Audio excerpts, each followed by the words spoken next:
नमस्कार। प्राइम समाचारमा स्वागत छ। म सरोज कोइराला र म संगीता कटुवाल। सुरु गरौं अहिलेसम्मका प्रमुख समाचारबाट।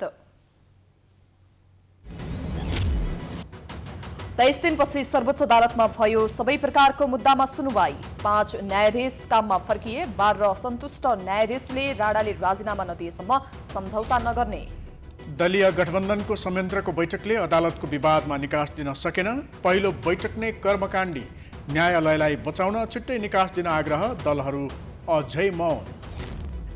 भ्रष्टाचारका ठूला मुद्दामा अख्तियार मौन। नेतालाई राजनीतिक संरक्षण, कर्मचारीलाई जागिर जोगाउनै मुस्किल। प्रदेश 2 मा जताततै भ्रष्टाचार, मन्त्री बर्खास्त।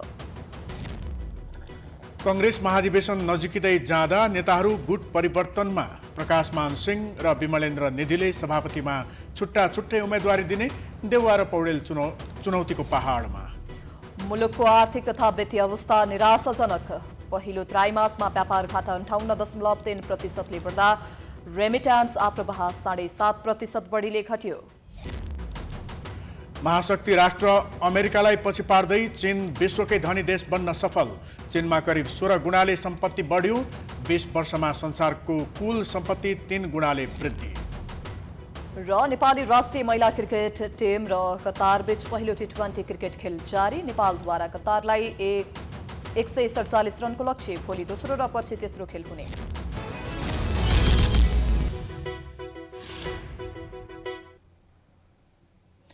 अब समाचार विस्तारमा।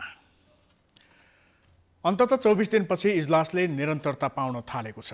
प्रधान न्यायाधीश चोलेन्द्र शमशेर राणाको राजीनामा माग्दै इजलास बहिष्कार गर्दै आएका मध्ये 5 जना न्यायाधीशले इजलास बहिष्कारलाई निरन्तरता दिन नसक्ने भन्दै इजलासमा फर्किएपछि अन्य मुद्दाको पनि सुनवाई हुन थालेको छ। एक रिपोर्ट। कार्तिक 7 गतेदेखि प्रधान न्यायाधीश चोलेन्द्र शमशेर जबराको राजीनामा माग गर्दै सबै न्यायाधीशहरू विद्रोहमा उत्रिएका थिए। तर लामो समयसम्म पनि बहिष्कारलाई नै निरन्तरता दिन न्यायाधीशहरूले तयारी गरे पनि 5 जना न्यायाधीशले भने अब यसलाई निरन्तरता दिन नसकिने निष्कर्ष निकाल्दै इजलासमा फर्किएका हुन्। कतिपयले यसलाई प्रधान न्यायाधीश राणाको जितको रूपमा अर्थ्याएका छन्। अरू मुद्दाको पनि सुनवाई गर्ने गरी मंगलबार इजलासमा फर्किएका 4 जना न्यायाधीश बमकुमार श्रेष्ठ, मनोज कुमार शर्मा, तेजबहादुर केसी र कुमार रेग्मीले बन्दी प्रत्यक्षीकरण बाहेकका मुद्दामा समेत सुनवाई गरेर फैसला गरेका छन्। न्यायाधीश बमकुमार श्रेष्ठ र मनोज कुमार शर्माको संयुक्त इजलासमा मंगलबार 21 वटा मुद्दा पेशी चढाइएको थियो, जसमध्ये उनीहरूले 4 वटा मुद्दामा फैसला गरेका छन् भने 17 वटा मुद्दा हेर्न नभ्याइनेमा राखेका छन्। त्यस्तै 10 नम्बर इजलासमा न्यायाधीश तेजकुमार केसी र कुमार रेग्मीको संयुक्त इजलासमा 41 वटा मुद्दा पेशी चढाइएको थियो, जसमध्ये 28 वटामा फैसला भएको छ भने 13 वटा मुद्दा हेर्न नभ्याइनेमा राखिएको छ। असन्तुष्ट न्यायाधीशको साथ छाडेका कुमार चुडाल पनि आज इजलासमा बसेनन्। उनको संयुक्त इजलासमा अर्का न्यायाधीश प्रकाश कुमार ढुङ्गाना समेत थिए। ढुङ्गाना अझैसम्म पनि असन्तुष्ट न्यायाधीशकै समूहमा छन्। मंगलबार प्रधान न्यायाधीश राणाले 2 वटा एकल र 8 वटा संयुक्त गरी 10 वटा इजलासमा 279 मुद्दा पेशी राखेका थिए। विद्रोहलाई निरन्तरता दिने विषयमा न्यायाधीशहरू 20औं फाटो आएपछि अब इजलास निरन्तर बस्ने देखिएको छ। यसैबीच संवैधानिक आयोगका पदाधिकारी र सदस्यहरूले न्यायालयमा देखिएको समस्या समाधानका लागि दुवै पक्षलाई आग्रह गरेसँगै अब यो विद्रोह धेरै लामो समयसम्म नजाने आकलन गरिएको छ। उनीहरूले विज्ञप्ति जारी गर्दै आन्दोलित नेपाल बार र प्रधान न्यायाधीश चोलेन्द्र शमशेर जबरालाई आफ्नो अडानमा लचिलो भएर समस्या समाधान गर्न आग्रह गरेका हुन्।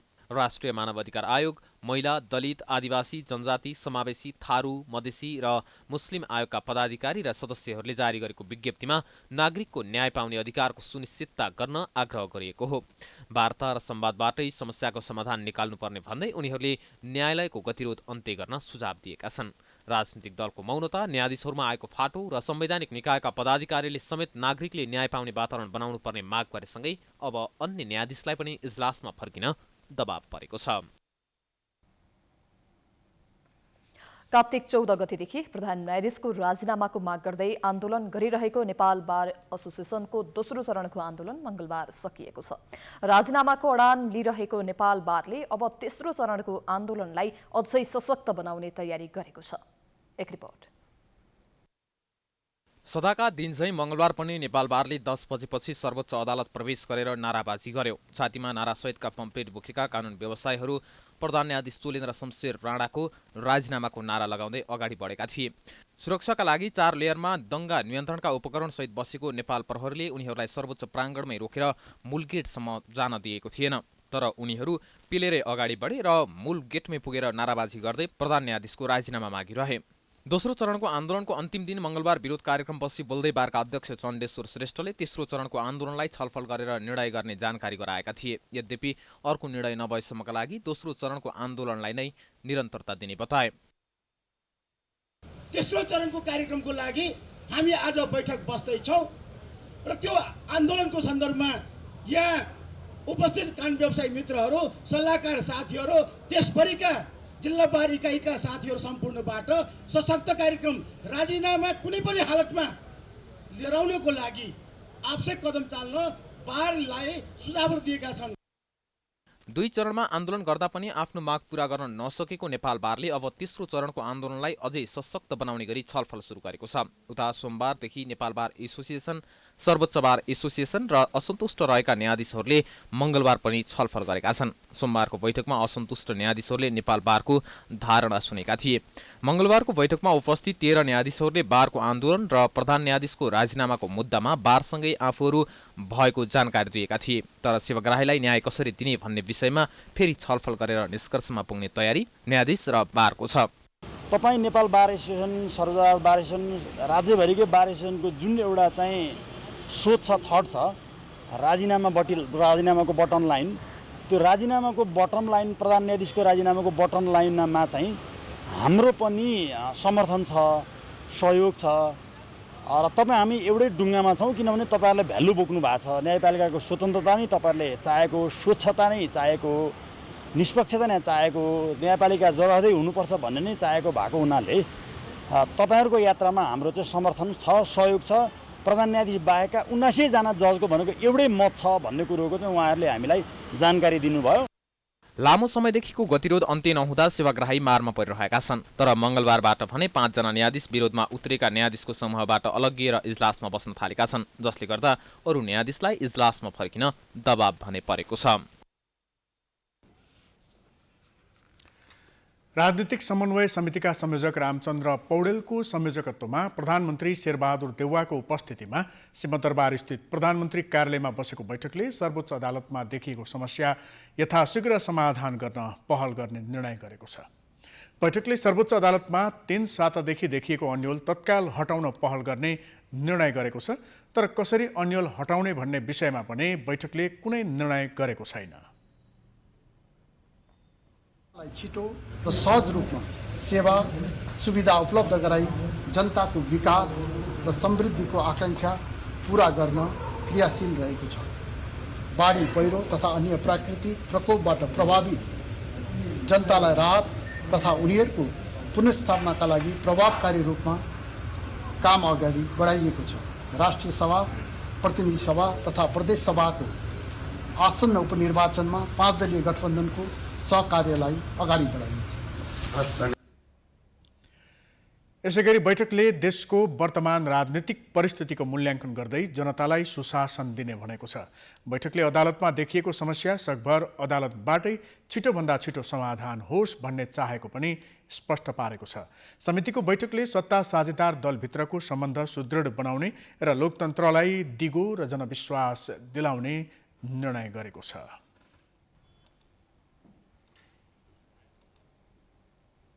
अख्तियार दुरुपयोग अनुसन्धान आयोगले राष्ट्रपति र सबै प्रदेशका प्रमुखहरूलाई आफ्नो 31औं वार्षिक प्रतिवेदन बुझाएको छ।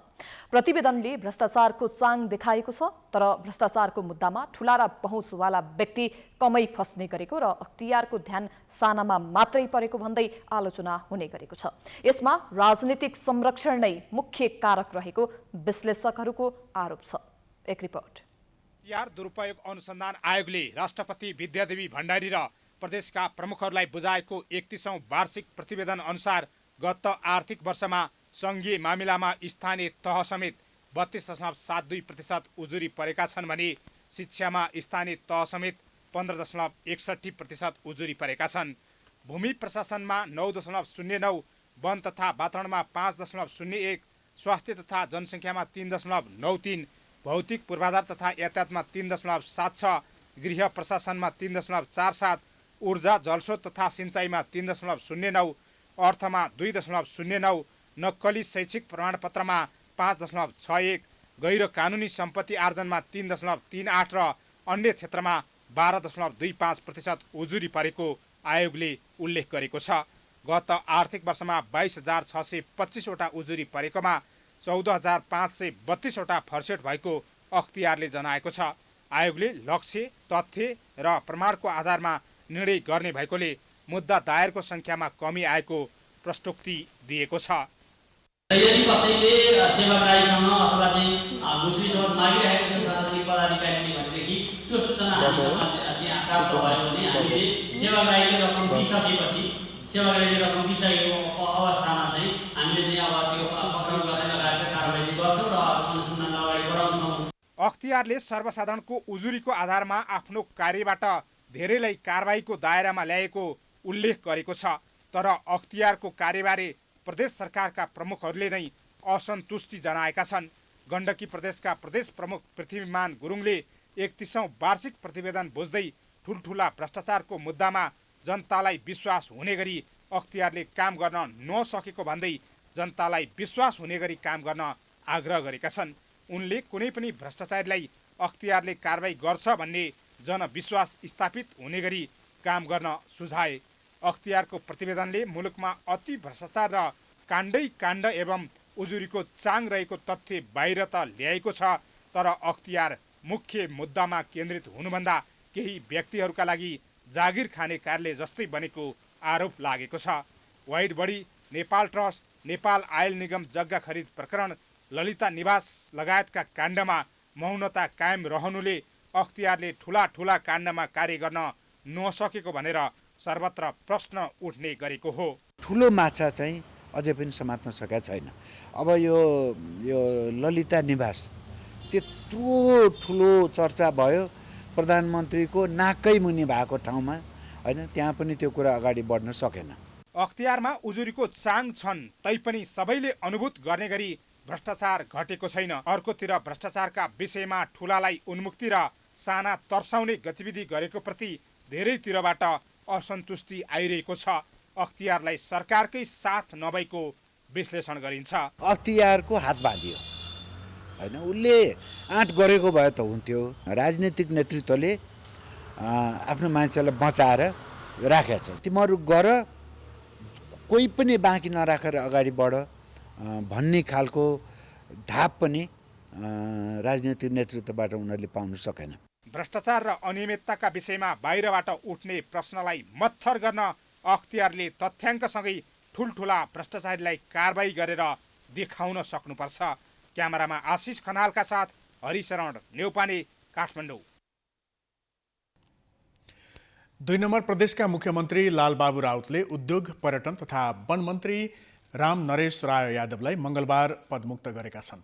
रायसँग मुख्यमन्त्रीले राजीनामा माग्दा आनाकानी गरेको भन्दै मुख्यमन्त्रीले मन्त्री रायलाई पदच्युत गरेका हुन्। एक रिपोर्ट।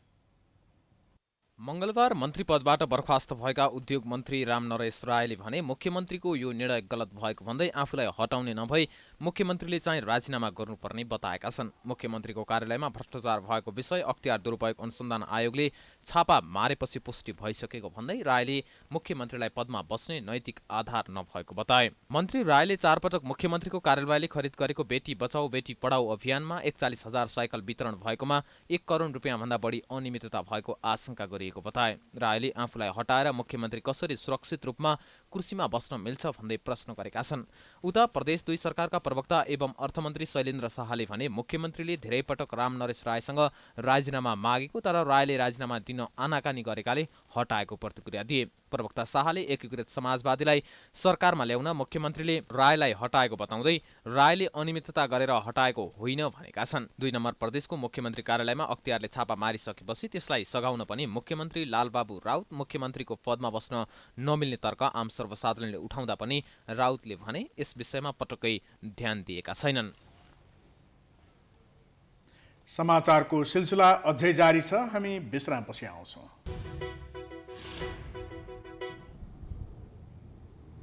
विश्रामपछि स्वागत छ। अब बाँकी समाचार।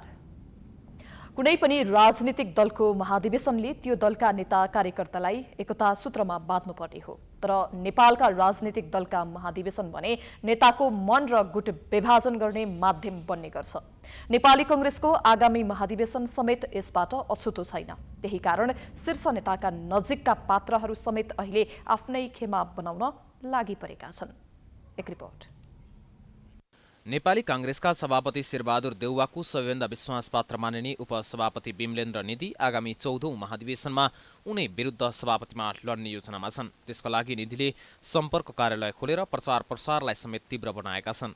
कुनै बेला दक्षिणी छिमेकीसँग देउवाको सम्पर्क सूत्र मानिएका निधिले साथ छाडे पनि संस्थापन पक्षमा भुइँचालो नगएको पनि होइन। तर प्रधानमन्त्री समेत रहेका देउवा बाहिरबाट निधिको अनुपस्थिति खड्किएको देखाउन चाहँदैनन्। निधि साथमा नरहने हो भने देउवालाई फेरि सभापतिमा जित्न निकै कठिन हुनेछ। त्यसैले निधिलाई मनाउन देउवाले जतिसक्दो प्रयास पनि गरिरहेका छन्। उता प्रकाशमान सिंहले समेत आफूले मानेको नेता रामचन्द्र पौडेलको समूहलाई त्यागेरै भए पनि सभापतिमा उम्मेदवारी दिने मनस्थिति बनाइसकेका छन्। तर पौडेल समूहलाई मिलाउन दौडधुप गरिरहेका नेता अर्जुन नरसिंह केसी भने सिंह पौडेल समूहमा नै रहेको दाबी गर्छन्। प्रकाशजी विशेष परिस्थितिमा काठमाडौँ नभएको अवस्थामा उहाँ हाम्रो मिटिङमा सहभागी हुन नसक्नु भएको हो। यो अहिले जुन खालको भ्रामक होइन प्रकाश चाहिँ नि अलग्गे भन्ने कुरा हो, त्यो असत्य हो। हामी त्यो एकजनामै नै सीमित गराउने कोसिसमा छौँ। परिस्थिति यथार्थ अवस्था सबै साथीहरूलाई थाहा छ। त्यसकारण सबैजनाहरूको बिचमा हामी अझै पनि बसेर चाहिँ नि सम्मतिपूर्ण सहमति निर्माण गर्छौँ भन्ने मलाई चाहिँ विश्वास छ। सिंहको बहिर्गमनसँगै पौडेल खेमामा अर्को भुइँचालो जाने पक्का छ, किनकि संस्थापन पक्षमा निधिको महत्त्व जति छ पौडेल खेमामा सिंहको उपस्थितिले पनि त्यति नै महत्त्व राख्छ। कांग्रेसका संस्थापक नेताका पुत्र भएको नाताले मात्र निधि र सिंहले सभापतिमा दाबी गरेका भने होइनन्। रामचन्द्र पौडेलपछि नेपाली कांग्रेसमा सबैभन्दा लामो योगदान महेन्द्र नारायण निधि पुत्र विमलेन्द्रकै छ। सभापति देउवा समेत योगदानका आधारमा निधि भन्दा पछाडि छन्। वरिष्ठ पत्रकार पुरुषोत्तम दाहालका अनुसार गुट बिना सभापतिमा लड्न लागेका निधिलाई देउवा पक्ष मात्र नभएर अन्य खेमा रहेका नेताको समेत साथ छ। त्यसमाथि नेपाली कांग्रेसको 75 वर्षको इतिहासमा सभापतिमा उम्मेद्वार बन्ने निधि पहिलो मधेसी मूलका नेता समेत हुन्। शेरबहादुर देउवाले 13औं महाधिवेशन 2072 सालमा 13औं महाधिवेशनको सन्दर्भमा विमलेन्द्र निधिलाई के प्रतिबद्धता जनाउनु भयो भने म 14औं महाधिवेशनमा तपाईलाई समर्थन गर्छु र सहयोग गर्छु भन्नुभयो उहाँले हो। त्यसकारणले अहिले शेरबहादुर देउवाको विपक्षमा होइन विमलेन्द्र निधिको विपक्षमा शेरबहादुर देउवा लड्दै हुनुहुन्छ। उहाँहरूले वचन पालना गर्नुभयो भने निरन्तरता भयो होइन, वचन पालना गर्नु भएन भने उम्मेदवारीको हदसम्म र निर्वाचनसम्म चाहिँ अब आफ्नो आफ्नो बाटो देखिन्छ नि त। उहाँले विमलजीले नछोड्ने भन्नुभएको छ, छोड्नुहुन्न जहाँसम्म हामीलाई लाग्छ। त्यस्तो अवस्थामा अब निर्वाचनसम्म त सायद आफ्नो ढङ्गले चुनाव लड्ला। उता निधि चाहिँ लौह पुरुष गणेशमान सिंहका पुत्रका नाताले मात्रै प्रकाशमान सभापति बन्न चाहेका होइनन्। कांग्रेसमा सिंहको योगदान पनि अन्य नेता भन्दा कम छैन। तर पछिल्लो समय पौडेल समूहबाट पाएको धोकाले उनको मनमा शंका पैदा गरेको छ। कांग्रेसको तल्लो तहको अधिवेशनमा काठमाडौँमा वरिष्ठ नेता पौडेल र महामन्त्री शशाङ्क कोइरालाले सहयोग नगरेका कारण उनलाई त्यो समूहबाट बाहिर ल्याउँदैछ। त्यही कारण पौडेल खेमाको पछिल्लो बैठकमा उपस्थित जनाउनुको सट्टा उनी भारत गएका थिए। त्यो समूहमा सभापतिका आकांक्षी अन्य नेताहरूले दाबी छाड्नु परेको खण्डमा शेखर कोइरालालाई आफ्नो समूहको उम्मेद्वार बनाउन सकिने भित्री चलखेल सुरु भएको छ। सिंहलाई पौडेलबाट टाढा बनाएको अर्को कारण यो पनि हो। यस्ता कारणले आफू संलग्न खेमासँग दूरी बढाएका नेता सिंहले वरिष्ठ नेता पौडेलको फोन समेत उठाउन छाडेको स्रोत बताउँछ। हुन त निधि र सिंहले कांग्रेसमा सबै पदमा आफूलाई आसीन गराइसकेका छन्। अब उनीहरूको चाहना सभापति बन्ने भन्दा अर्को हुन पनि सक्दैन। पार्टीमा दिएको योगदानका आधारमा भन्ने हो भने दुवैलाई नेता पुत्रका रूपमा मात्र परिभाषित गर्नु जायज नहुने कांग्रेसका केही नेताहरू बताउँछन्। उता निधि र सिंहका पिताहरूले पार्टीमा जति योगदान दिए पनि नेतृत्व गर्ने अवसर पाएका थिएनन्। तर उनीहरू यो विषयमा पिताहरूभन्दा अगाडि बढ्न चाहन्छन्। त्यसमाथि अहिलेसम्म जसरी मधेसी मूलबाट कांग्रेसमा सभापति बन्न सकेका छैनन्, त्यसैगरी नेवार समुदायबाट समेत अहिलेसम्म कसैले मुलुकको सबैभन्दा पाको दलको नेतृत्व गर्ने अवसर पाएका छैनन्। उनीहरू कांग्रेसको यो परम्परा समेत तोड्न चाहन्छन्। प्राइम टाइम्स टेलिभिजनका लागि क्यामेरामा भास्कर भट्टाचार्यका साथमा प्रकाश बमको रिपोर्ट। नेपालसँग राजनीतिक, भौगोलिक, आर्थिक तथा सामरिक महत्त्वको चासो जोडिएका दुई शक्तिशाली मुलुक अमेरिका र भारतका मन्त्रीहरूले यसै साता नेपालको भ्रमण गर्न लागेका छन्। दक्षिण तथा मध्य एसिया मामिलाका लागि अमेरिकी सहायक विदेश मन्त्री डोनाल्ड भोलि बुधबार नेपाल आउँदैछन् भने भारतका पारवहन तथा सडक मन्त्री नितिन गडकरी पर्सि बिहिबार नेपाल आउने भएका हुन्। संयोगवश एकै पटक जुरेको दुई शक्तिशाली मुलुकका मन्त्रीको भ्रमणले नेपाल र ती देशबीचका कतिपय संयुक्त चासोका विषयहरूबारे फेरि बहस सुरु हुन थालेको छ। एक रिपोर्ट। दक्षिण तथा मध्य एसिया मामिलाका लागि अमेरिकी सहयोग विदेश मन्त्री डोनाल्ड लुको बुधबारदेखि सुरु हुने भ्रमणले केही मत्तर भएको एमसीसी सम्झौताको बहसलाई फेरि सतहमा ल्याएको छ। मिलेनियम च्यालेन्ज कर्पोरेसनकी उपाध्यक्ष फातेमा सुमारले नेपाल भ्रमणका क्रममा छाडेर गएका केही प्रश्नको जवाफ लुले आफ्नो भ्रमणमा खोज्नेछन्। अमेरिकी कांग्रेसबाट पारित भइसकेको एमसीसी सम्झौता पुनरावलोकन नहुने बताइसकेको छ। यता नेपाली कांग्रेस र जसपा बाहेक सत्तारूढ गठबन्धनमा रहेका दलहरूले परिमार्जन बिना एमसीसी सम्झौता संसदबाट पारित गर्न नसक्ने बताइसकेका छन्। अमेरिकी सहायक विदेश मन्त्री लुको भ्रमणमा नेपालले एमसीसी सम्झौताका विषयमा अगाडि बढ्ने कि फिर्ता पठाउने भन्नेबारे कठिन निर्णय लिनुपर्नेछ। नेपाल सरकारको कठिनाई के छ भने सरकारमै बसेका दुईटा घटक यसलाई पारित गर्न सकिन्छ भनेर भनिराखेको छ। अर्को दुईटा घटकले चाहिँ यसलाई बिना संशोधन पारित गर्न सकिँदैन भनेर भनिरहेको छ। त्यो समस्या उनीहरूको होइन, हाम्रो हो। त्यसलाई त हामीले समाधान गर्नुपर्छ। लिने भए पनि नलिने भए पनि हामीले एउटा स्पष्ट निर्णय गर्न सक्नु पर्यो र त्यसका दुवै परिणामलाई सम्बोधन गर्न सक्नु पर्यो। सरकारले लिँदाखेरिमा आउने लाभ अथवा चाहिने हानि के छ त्यसलाई पनि सम्बोधन गर्न सक्नु पर्यो। नलिँदा के अरे आउने जुन लाभ हानि छ त्यसलाई पनि सम्बोधन गर्न सक्नु पर्यो। जसले गर्दा प्रधानमन्त्री शेरबहादुर देउवाको लागि लुको भ्रमण खुसीको विषय भन्दा पनि टाउको दुखाइ बन्ने पक्का छ। भारतको सत्तारूढ दल भाजपाका पूर्व अध्यक्ष समेत रहेका सडक तथा पारवहन मन्त्री नितिन गडकरीले बुधबारदेखि नेपालको भ्रमण सुरु गर्नेछन्। उनको भ्रमणको मुख्य उद्देश्य पतञ्जलि नेपालले सुरु गर्न लागेको दुईवटा धार्मिक च्यानलको उद्घाटन गर्ने हो। तर पछिल्लो समय नेपाली कांग्रेस र भाजपा बीच बढ्दो सम्बन्धको निरन्तरताका रूपमा समेत यो भ्रमणलाई लिइएको छ। भारतीय सत्तारूढ दलका प्रभावशाली नेताको भ्रमणले नेपाल र भारत बीच पछिल्ला समय देखिएका कतिपय विवाद समाधानमा समेत सहयोग पुग्नेछ। लिम्पियाधुरा, लिपुलेक तथा कालापानी समेटेर भारत र नेपाल दुवैले आफ्नो राजनीतिक तथा प्रशासनिक नक्सा जारी गरे यता दुई देश बीचको सम्बन्धमा तिक्तता आएको छ। यस्तै सुस्ता लगायत अन्य स्थानमा समेत सीमा विवाद छ। भारतीय सत्तारूढ दलका प्रभावशाली नेताको भ्रमणका बेला नेपालले दुई देश बीच रहेको समस्या समाधानका विषयमा विषय प्रवेश गराउनु उपयुक्त देखिन्छ।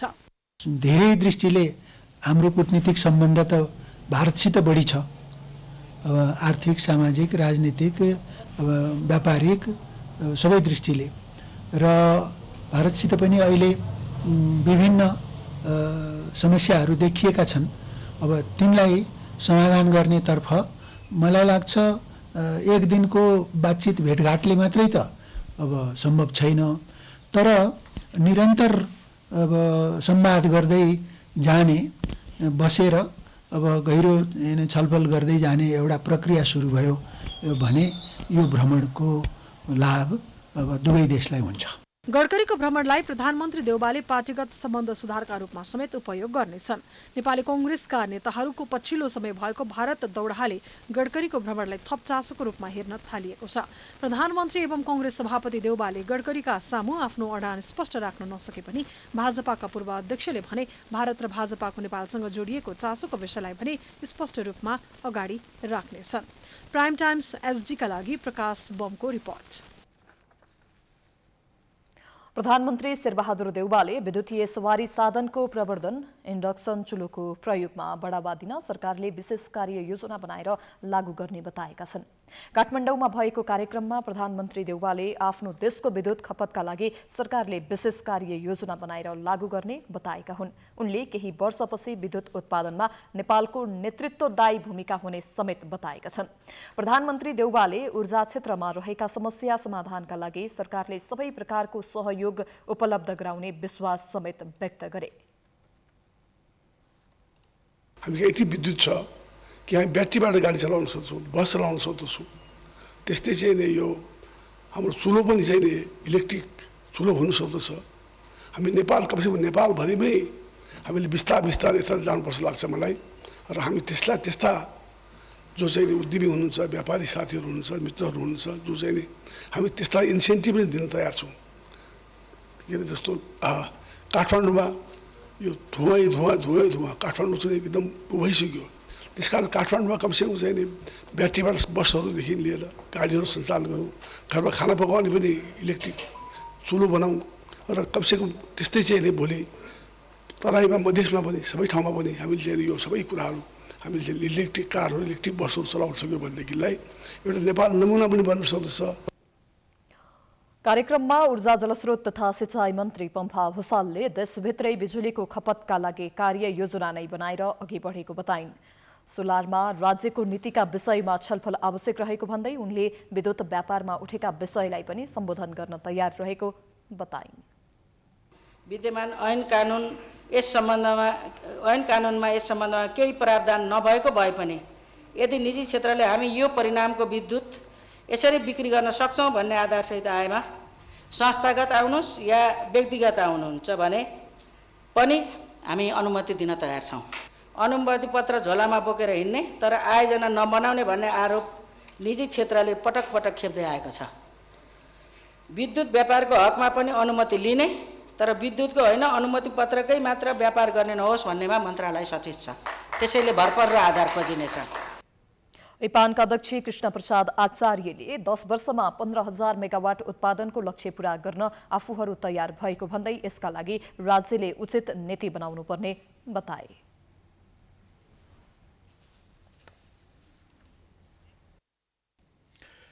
केही समय यता बजारमा अस्वाभाविक रूपमा खाद्यान्नको मूल्य वृद्धि भएको छ, जसको प्रत्यक्ष प्रभाव मध्यम वर्गीय तथा गरिब जनताको चुलोमा मात्रै नभएर समग्र देशको अर्थतन्त्र र विभिन्न क्षेत्रमा पर्न गएको छ। तर पनि सरकार र नियामक निकाय भने चुप देखिन्छन्। एक रिपोर्ट। दिनै बढिरहेको महँगीले रोजगारी तथा शिक्षाका लागि बाहिरबाट आउने आम मानिसको जनजीवन निकै कष्टकर बनाएको छ। 1 महिना अगाडिसम्म प्रति लिटर 255 मा पाइने सनफ्लावर तेल हिजो आज 275 देखि 280 रुपैयाँसम्म बिक्री हुने गरेको पाइन्छ। त्यस्तै सर्वाधिक मूल्य तलमाथि हुने वस्तुमा चिनी पर्छ, जसको मूल्य दशैं अगाडि 75 रुपैयाँ थियो भने हिजो आज 90 रुपैयाँ प्रति केजी पर्छ। यी वस्तुमा मात्रै नभएर दैनिक उपभोग्य वस्तुदेखि लत्ता कपडा हरेकको मूल्य वृद्धि भएको छ, जसका कारण आम उपभोक्ताको चुलो निम्ने अवस्थामा पुगेको छ। असर त परिहाल्छ नि, आम्दानी छैन होइन, रोजगारीको अवसरहरू कटौती भइरहेछ, असाध्यै मार परेको छ जनताहरूलाई। एकदमै असर परेको छ नि, जनतालाई त एकदमै मार्का परेको छ नि, एकदमै ठुलो मार्का परेको छ नि होइन। मलाई त त्यस्तो लाग्छ, मलाई मात्र होइन समग्र नेपाली जनताहरूलाई नै एकदमै असर परिरहेको छ। महँगीले उपभोक्तालाई मात्र नभएर समग्र देशको अर्थतन्त्रलाई नै प्रभाव पारेको छ। मूल्य वृद्धिका कारण देशको स्वास्थ्य, शिक्षा तथा पर्यटकीय क्षेत्रमा पनि प्रतिकूल असर पर्ने अर्थविद नरबहादुर थापा बताउँछन्। मूल्य वृद्धि हुँदै जाँदा अर्थतन्त्रमा यो आर्थिक वातावरण चाहिँ बिग्रिन्छ, यो अनुमान योग्य हुँदैन। अनुमान योग्य आर्थिक वातावरण मूल्य वृद्धिको कारणले भएन भने लगानी, उत्पादन आदि पनि प्रभावित हुन्छन्, प्रतिकूल असर पर्छ। काठमाडौँ उपत्यकामा हिजो आज तरकारी, तेल, दाल, चामलदेखि हरेक सामानमा कृत्रिम रूपले मूल्य वृद्धि भएको छ। उपभोक्ता अधिकार कर्मीहरूले लामो समयदेखि यस विषयमा आवाज उठाउँदै आएका छन्। नेता विक्रमचन्द्र विप्लव नेतृत्वको नेपाल कम्युनिस्ट पार्टीले आह्वान गरेको नेपाल बन्दका कारण आम सर्वसाधारण प्रभावित भएका छन्। आजको बन्दमा निजी सवारी साधन चले पनि सार्वजनिक सवारीका साधन नचल्दा सर्वसाधारण प्रभावित भएका हुन्। विशेष गरी टाढा टाढाबाट अस्पतालमा आउनुपर्ने बाध्यताका बिरामी समेत बन्दको चपेटामा परेका छन्। एक रिपोर्ट। पेट्रोलियम पदार्थमा भएको मूल्य वृद्धि फिर्ताको माग गर्दै विप्लव नेतृत्वको नेकपाले मंगलबार नेपाल बन्द गरेको हो। नेपाल बन्दका कारण काठमाडौँमा बिहानीपख सार्वजनिक सवारी साधनहरू कम चलेका थिए। सर्वसाधारणको चासोको विषयमा गरिएको बन्द सकारात्मक भए पनि यसबाट आम नागरिक नै प्रभावित बनेका छन्।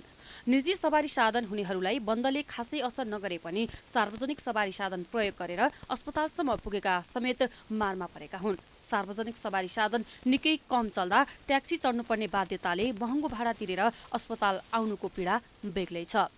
बन्दाको पढ्ने त तपाईँको बिरामी अब तपाईँको भने बेला गाडी छैन, अब ट्याक्सी छैन, अब भने बेला भक्तपुर कोटेश्वर यो चाबेल गौशालाबाट हिँड्नु भएको ठाउँमा गाडी छैन।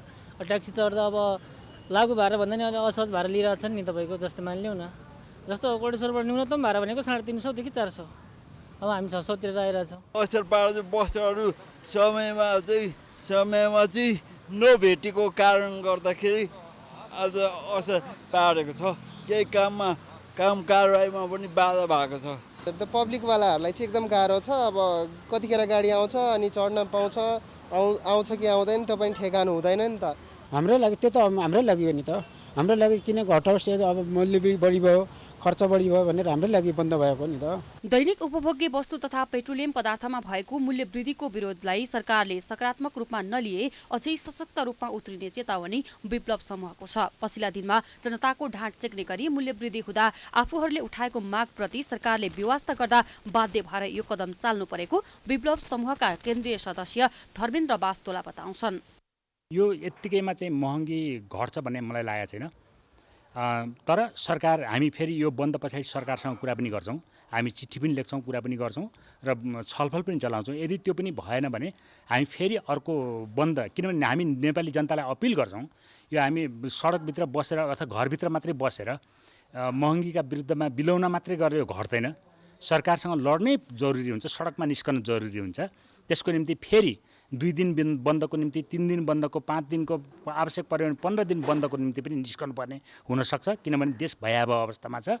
त्यसको निम्ति जनतालाई आजको जो समर्थन छ, ऐक्यबद्धता छ, त्यसको लागि हार्दिक धन्यवाद दिँदै फेरि यो मूल्य नघट्दासम्म अगाडि बढ्नको निम्ति म अपिल पनि गर्न चाहन्छु। बन्दको असर काठमाडौँ उपत्यका सहित देशभर परेको छ। बन्दका कारण देशका विभिन्न जिल्लामा मोटरसाइकल तथा साना सवारी साधन फाटाफुट्टा चले पनि सार्वजनिक सवारी साधन चलेनन्। सार्वजनिक सवारीका साधनहरू कम मात्रामा चलेका कारण काम विशेषले बिहानै गन्तव्यमा हिँडेका यात्रुले शास्ति पाएका छन्। बन्दको प्रभाव पोखरामा पनि परेको छ। अस्पताल, एम्बुलेन्स, तरकारी र दुग्धजन्य सवारी साधन सञ्चालनमा आएका छन्। मकवानपुरमा समेत बन्दको प्रभाव परेको छ। हेटौडा लगायतका बजार क्षेत्रमा पसल खुलेनन् तथा सवारी साधन पनि चलेनन्। त्यस्तै रूपन्देहीको बुटवल क्षेत्र र कपिलवस्तुमा आंशिक रूपमा प्रभावित देखियो। बन्दका कारण लामो तथा छोटो दूरीका सवारी साधन चल्न सकेका छैनन्। बन्दका कारण सवारी साधन तथा शैक्षिक संस्थाहरू समेत प्रभावित भएका हुन्।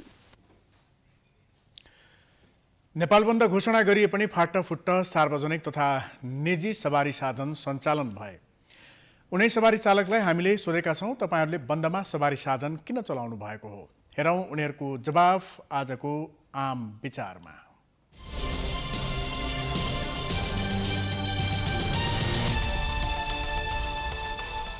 पऱ्यो भने मेरो चाहिँ अब म चाहिँ स्वास्थ्य कर्मी हो, त्यसरी नै दिनौँ हिँड्न पर्ने हुन्छ, बाध्यताले चलाउनै पर्यो नि त। समर्थन त हाम्रो नै समर्थनै हुन्छ होइन, हाम्रै लागि हो नि त। खै हामीले अफिसबाट चलायो भने हामीले त्यही भएर चलाएको। यो जनताहरू हेर्नु नचलाउने यत्रो मान्छेहरू काठमाडौँ कति पब्लिक छ, दुःख पाउँछ नि। पब्लिकको सुविधाको लागि भयो भने रिक्सा लिएर भयो भने चलाएको हो। समर्थन गरेर नै 2 बजेपछि चलाएको नि। अब गाडी अब खानु परेको के गर्न अब।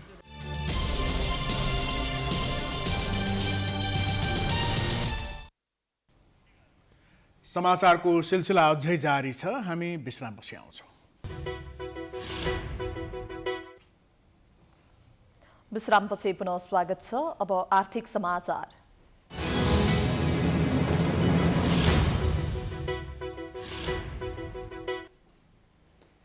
चालू आर्थिक वर्षको पहिलो त्रैमासमा मुलुकको आर्थिक तथा वित्तीय अवस्था निराशाजनक देखिएको छ।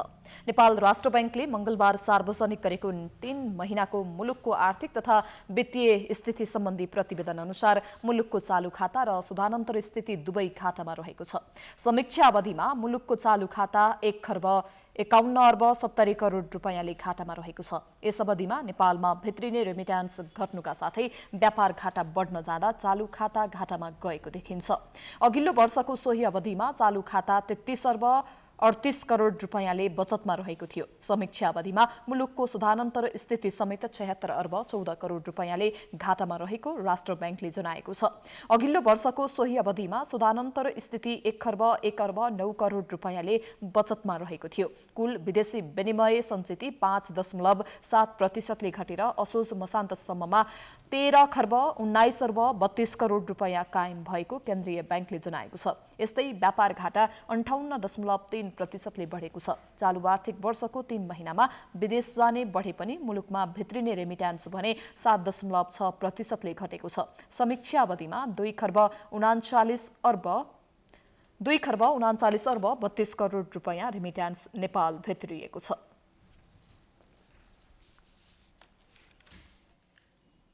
अब अन्तर्राष्ट्रिय समाचार।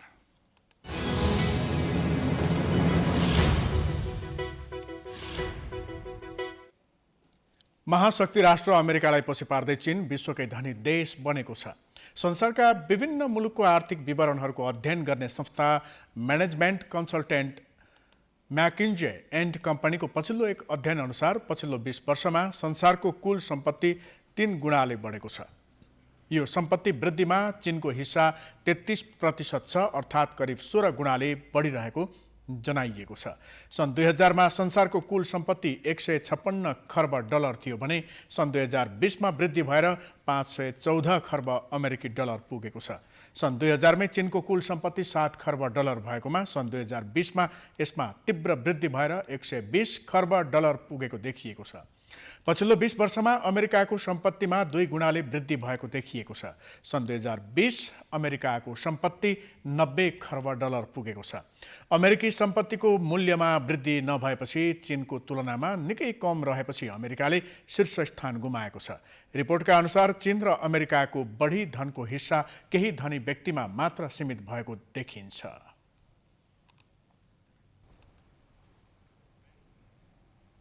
अब खेलकुद समाचार।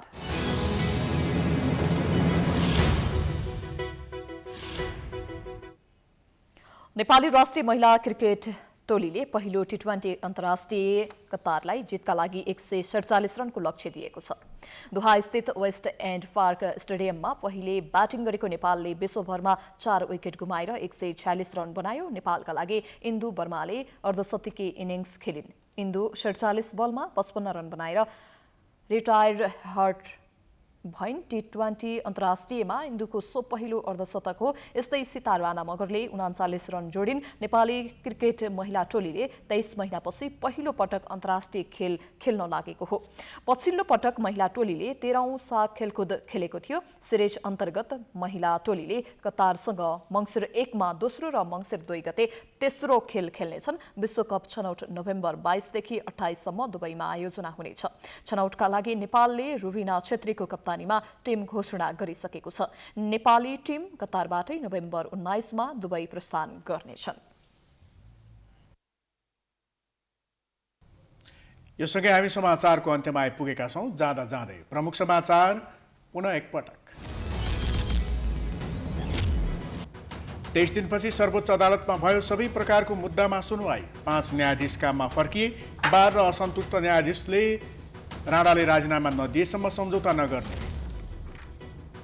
5 दलीय गठबन्धनको संयन्त्रको बैठकले अदालतको विवादमा निकास दिन सकेन। पहिलो बैठक नै कर्मकाण्डी न्यायालयलाई बसाउन छिट्टै निकास दिन आग्रह। दलहरू अझै मौन। भ्रष्टाचारका ठूला मुद्दामा अख्तियार मौन। नेतालाई राजनीतिक संरक्षण, कर्मचारीलाई जागिर जोगाउनै मुस्किल। प्रदेश 2 मा जताततै भ्रष्टाचार, मन्त्री बर्खास्त। कांग्रेस महाधिवेशन नजिकै जाँदा नेताहरू गुट परिवर्तनमा। प्रकाश मानसिंह र विमलेन्द्र नीतिले सभापतिमा छुट्टा छुट्टै उम्मेदवारी दिने।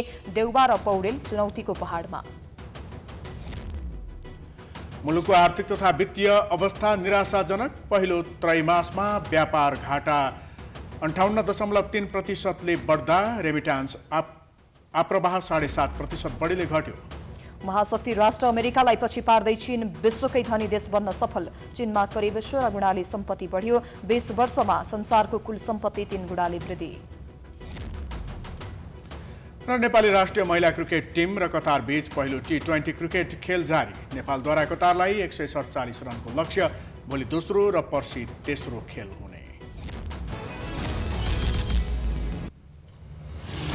समाचार अहिलेलाई सकियो। यसपछिको प्रस्तुति जनता जान्न चाहन्छन् ऋषि धमलाको साथमा। हेर्दै गर्नुहोला प्राइम टाइम्स टेलिभिजन। नमस्कार।